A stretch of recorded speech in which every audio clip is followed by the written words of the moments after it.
నమస్కారం మిత్రులారా, జై భీమ్, జై కాంగ్రెస్, జై మాదిగ. నేను ఈ రోజు మీ ముందరికి రావడానికి ప్రధానమైన కారణం, నా పేరు హెచ్ఆర్ మోహన్. నేను రాష్ట్ర కాంగ్రెస్ పార్టీ ఎస్ఎస్ఎల్ కన్వీనర్ని. మీ ముందరికి ఒక అంశం పైన రావడం జరిగింది. అదేమిటంటే, ఈ రోజు కృష్ణ మాదిగన్న గారు చేస్తున్నటువంటి ఈ యొక్క కార్యక్రమం ఏదైతే 1,00,000 డప్పులు 1,000 గొంతుకలు, చాలా సంతోషం. కానీ దాని వెనకాల ఉన్నటువంటి కుట్రలు కూడా ప్రజలకు తెలుసుకోవాల్సిన అవసరం ఉంది.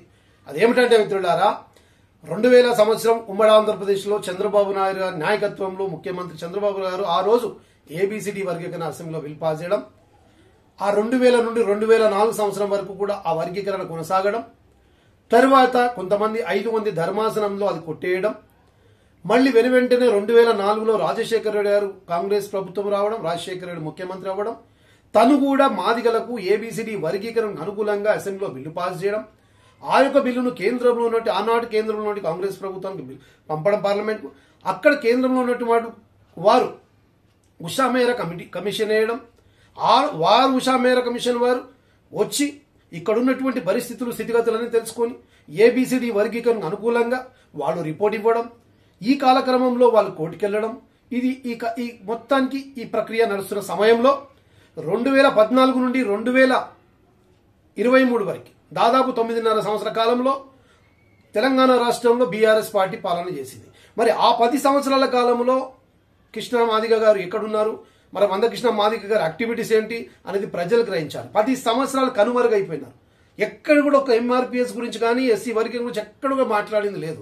కానీ 2023 డిసెంబర్లో కాంగ్రెస్ ప్రభుత్వం రావడం, ప్రజాపాలన, ప్రజలతో ఎన్నుకోబడ్డ పాలన రావడం, ప్రభుత్వం రావడమే కోర్టులో ఉన్న అంశం కాంగ్రెస్ పార్టీకి తెలుసు. కాబట్టి రేవంత్ రెడ్డి గారు మేనిఫెస్టోలో ఏబీసీ వర్గీకరణ రాహుల్ గాంధీ గారు పెట్టడం జరిగింది. దానికి అనుకూలంగా 7 మంది ధర్మాసనం ఏదైతే కోర్టులో సుప్రీంకోర్టులో ఉందో దాని కొరకై రేవంత్ రెడ్డి గారు ఇనిషియేటివ్ తీసుకొని మా యొక్క మంత్రివర్యులు దామోదర్ రాజనరసింహ మాదిగి ముద్దుబిడ్డ గారిని ఎంచుకొని వారికి నాయకత్వం అప్పచెప్పి, బాబు ఇది చూసుకురా అంటే మన దామోదర్ రాజనరసింహ గారు అడ్వకేట్ జనరల్ తీసుకెళ్లి ద కాస్టెస్ట్ అడ్వకేట్ను పెట్టి అక్కడ వాదనలు వినిపించేసి ఈ తీర్పు రావడానికి ప్రధాన భూమిక పాత్ర పోషించినటువంటి రేవంత్ రెడ్డి గారు, దామోదర్ రాజనరసింహ గారు మాదిగల ఒక పెద్ద బిడ్డలు.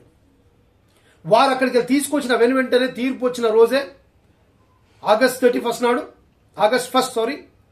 తీర్పు వచ్చిన వెంటనే హైదరాబాద్లో అసెంబ్లీలో నిండు అసెంబ్లీలో గౌరవనీయులు పెద్దలు రేవంత్ రెడ్డి గారు మాదిగల పెద్ద దిక్కుగా, మాదిగలకు అండగా, మాదిగలకు అన్నగా ఆ రోజు నిండు అసెంబ్లీలో మాదిగలకు సంపూర్ణ మద్దతు పలికి ఖచ్చితంగా మేము ఏబిసిడి వర్గీకరణకు అనుకూలము, మేము ఎట్టి పరిస్థితిలో మాదిగలకు మోసపోనీయము, ఇన్ని రోజులు మోసపోయారు ఇక నుండి కాదు అని మా పక్షాన నిలబడిన ఏకైక ముఖ్యమంత్రి భారతదేశంలోనే ఒక రేవంత్ రెడ్డి గారు అని ఇదంతా మీరు మాదిగ బిడ్డలు సమాజం అంతా గ్రహించాలి.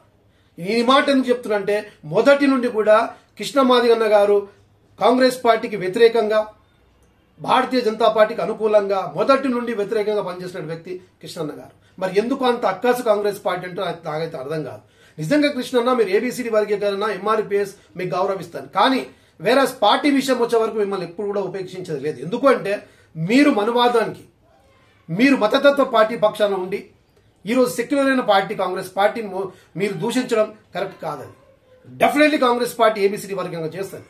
దానికి ఉదాహరణ మీకు ఇస్తాను. ఏ రోజైతే కోర్టులో తీర్పు వచ్చిందో ఆ రోజే ఒప్పుకున్నారు. మళ్ళా వెంటనే అసెంబ్లీలో బయటికి రాగానే జస్టిస్ షమీమ్ అఖ్తార్ అని ఒక న్యాయ కమిషన్, జ్యుడిషియల్ కమిషన్ వేసినారు. దానికి జస్టిస్ షమీమ్ అఖ్తార్ గారిని ఎంచుకున్న నేతృత్వంలో ఒక కమిటీ వేయడం జరిగింది, ఏకసభ్య కమిటీని.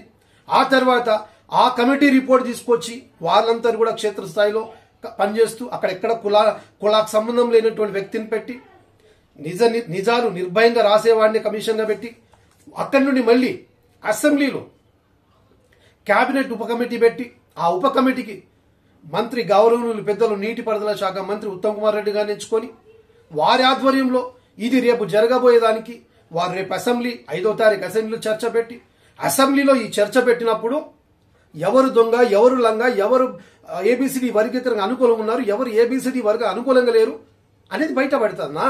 ఎందుకు తొందరపడి పార్టీని బ్లేమ్ చేయాలనుకుంటున్నావు?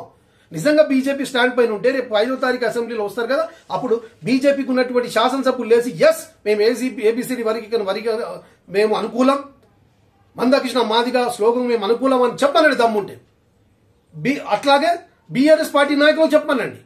రేపు మీ గురించే ప్రత్యేకంగా అసెంబ్లీ 5వ తారీఖు పెట్టినాము, ఆ రోజు మాట్లాడదాం.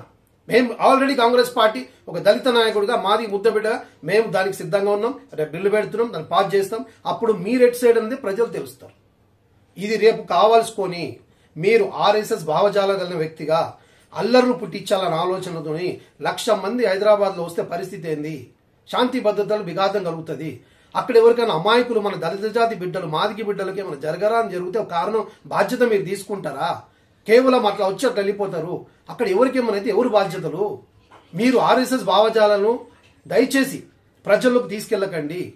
బీజేపీ అంటే వాళ్ళకు ఒక సపరేటు ఐడెంటిఫికేషన్ ఉంది. కులాల మధ్యల కుంపట్లు, మతాల మధ్యల మంటలు, ప్రాంతాల మధ్యల పగలు, మనుషుల మధ్యల దివాలు రెచ్చగొట్టే వ్యక్తులు వాళ్ళు. అలాంటి వెంబడి మీరు తిరుగుతున్నారు. మీ వెంబడి మాదిక సమాజం ఉందనుకుంటున్నారు. కానీ అంశం ఉంది కాబట్టి ఎవరు మాట్లాడతలేరు మిత్రమా కృష్ణన్న. ఎప్పుడైతే రేపు 5వ తారీఖు వర్గీకరణ వస్తుందో అప్పుడు మీ గురించి కుప్పాలుగా వచ్చి ఈ రోజు నేను ధైర్యం చేసి నీ గురించి మాట్లాడుతున్నా. 5వ తారీఖు సాయంత్రం మీ గురించి ఏ విధంగా మీడియాలో వస్తుందో మీరే చూడండి. మిత్రులారా, మాది సోదరులారా, దయచేసి ఇలాంటి మాటల్లో ట్రాప్లో పడకండి. కాంగ్రెస్ పార్టీ మనకు అండంగా ఉంది మొదటి నుండి. కాంగ్రెస్ పార్టీ మనకు మొదటి నుండి నిలబడింది. ఈ రోజు వర్గీకరణ అనుకూలంగా రేవంత్ రెడ్డి గారు అసెంబ్లీలో చెప్పడం జరిగింది. అట్లాగే కమిషన్ చేయడం జరిగింది. అట్లాగే జస్టిస్ కమిషన్ షమీమ్ అఖ్తర్ గారు కూడా న్యాయంగా మనకు సపోర్ట్ ఇవ్వబోతున్నారు. దీనికి అన్ని అనుకూలంగా ఉన్నాయి. కాంగ్రెస్ పార్టీ ఖచ్చితంగా వర్గీకరణకు అనుకూలం. రేపు జరగబోయే 5వ తారీఖు అసెంబ్లీలో, తర్వాత 7వ తారీఖు కృష్ణన్న, ఇది ఆఖరి మాటగా చెప్తున్నా, 5వ తారీఖు సాయంత్రమే, 7వ తారీఖు దాకొద్దు, 5వ తారీఖు 5th